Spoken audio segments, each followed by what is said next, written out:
Jim, can you remember? We were talking about how the demonstrations associated with Leon Panetta's appearance came about. Right. So before the event, as I said, I was aware that various members in the community were intending to mount some sort of demonstration, and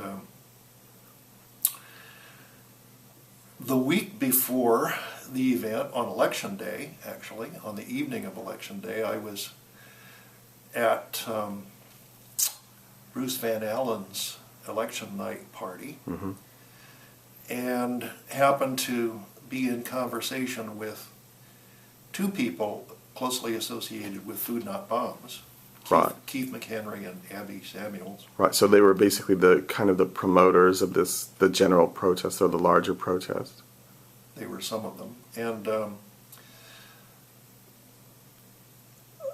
Abby and Keith asked me if I was interested in participating, since I was associated with the church where the event was going to take place.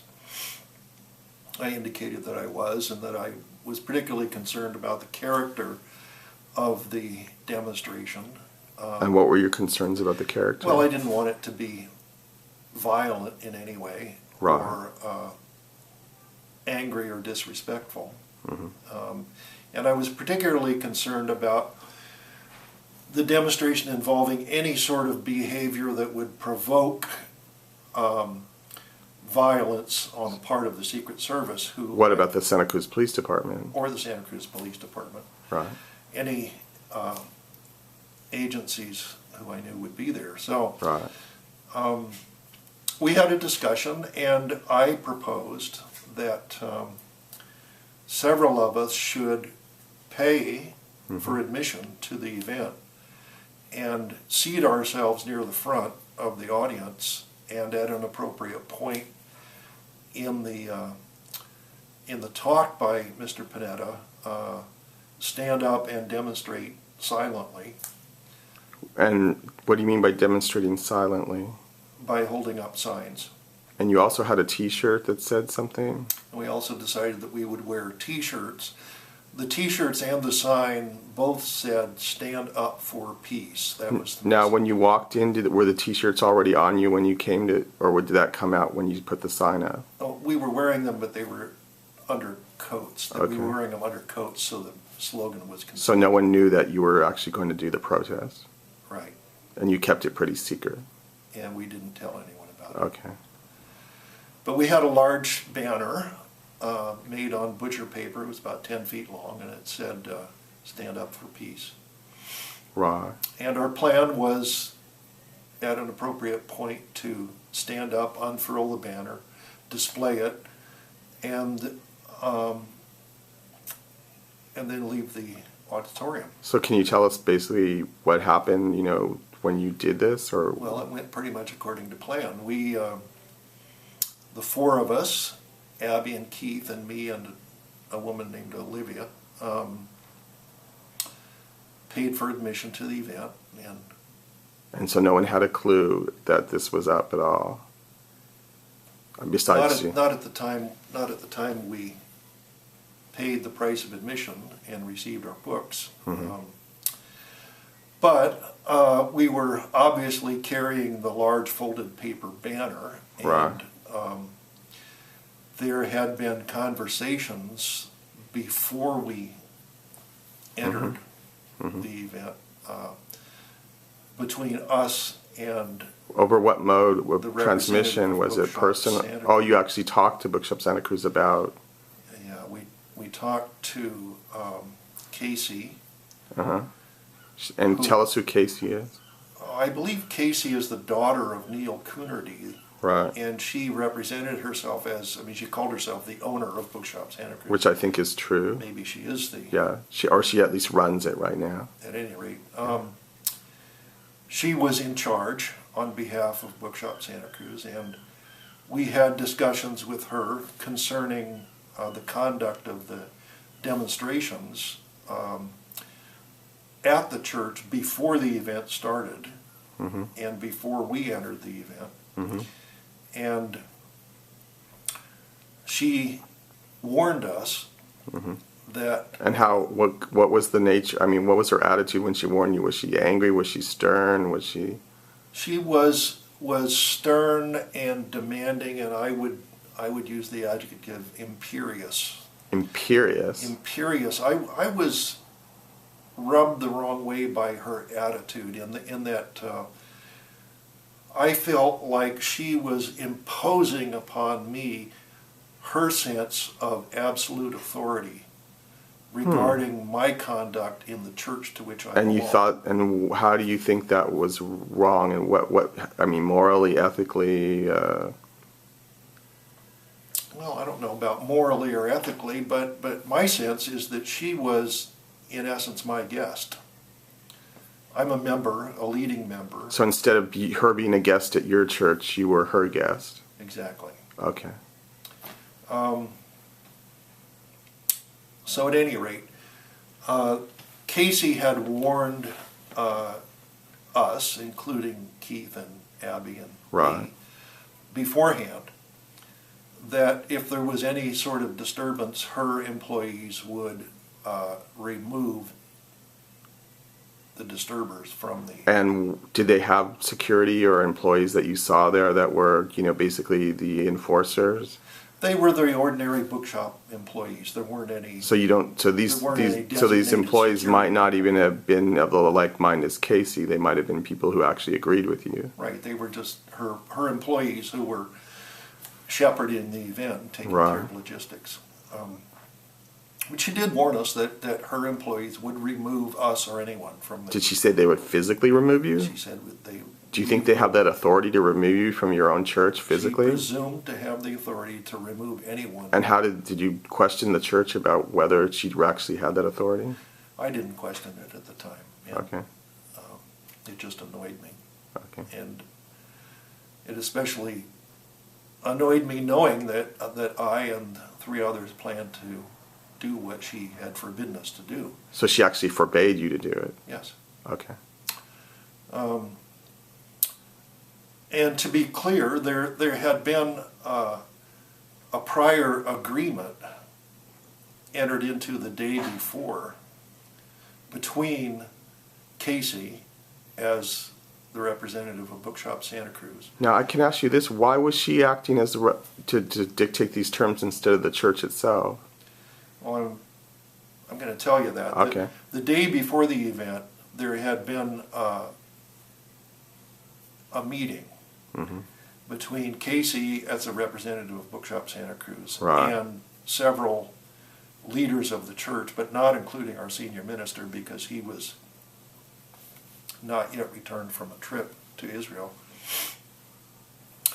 And an agreement had been arrived at between the church administrator in the presence of several lay leaders and Casey as the representative of Bookshop Santa Cruz that specified the terms under which protest or demonstrations would be allowed and where they would not be allowed. And the church had agreed to this, or at least those leaders of the church and the administrator had agreed to it. I wasn't a party to it, so I didn't feel bound by the agreement. Because you basically didn't feel that you were represented, that your voice wasn't represented at this meeting? I wasn't aware of the meeting. Okay. And also I should say that the terms of this agreement were according to the terms that had been previously dictated to Bookshop Santa Cruz and the church by the Secret Service. Right. And so the basic term was that no one would be allowed to demonstrate or protest in proximity of the entrance to the sanctuary. And that locations would be provided where demonstrations would be permitted at the entrance and exit to the church property on So essentially they established what are called free speech zones. free speech zones. Right. And so immediately prior to the beginning of the event, on the night of the event, various people interested in demonstrating began to gather in proximity of the entrance to the sanctuary where Bookshop Santa Cruz and the church administrator had agreed no one would do that. And there was... And I was one of them, actually. I wasn't a protester. I was acting as an independent journalist, but I was there. Documenting. Right. Yeah. There was considerable back and forth between Casey representing Bookshop Santa Cruz and a number of the would-be protesters, including me, about what she would and would not allow. In the end, she ended up agreeing to allow one person to silently hand out leaflets. Right. And did that happen? In proximity of the entrance to the sanctuary, and that did happen. Did there anything happen that she forbade from happening outside at the entrance to the Yeah, in congregation general, a few people, despite her wishes, from time to time, did show up in that location. And was there any reaction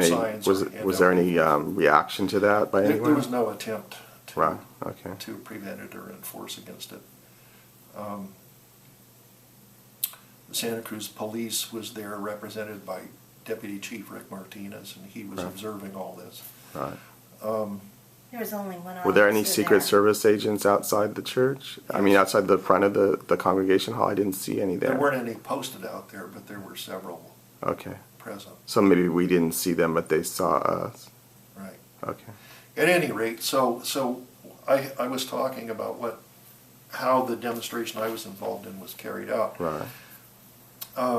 In the early part of Mr. Panetta's talk, about 15 minutes or so into the event, he got to a point in his talk where he explicitly justified the United States war on terror, including the invasions of Afghanistan and Pakistan and drone warfare and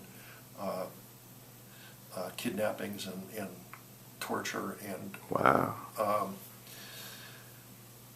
So he So basically we decided- can I ask you this? He defended torture? not explicitly, but Right. that was part of the war on terror. So we decided at that point, when he began to advocate war and all that's entailed in war, that would be the cue for us to stand up and demonstrate, which we did. We stood up, took off our coats, displaying our T-shirts with the slogan, "Stand Up for Peace," unfurled the banner, displayed And it where did you unfurl the banner? in front of the audience, between the audience and the stage where Panetta and his interviewer were sitting. What was Leon Panetta's reaction? I didn't see his reaction because my back was to him. Our Okay. intention was to turn our backs to Panetta Right. and the interviewer, face the audience and display the banner, which we did. The protest was for the audience, not for Leon. Right. Okay.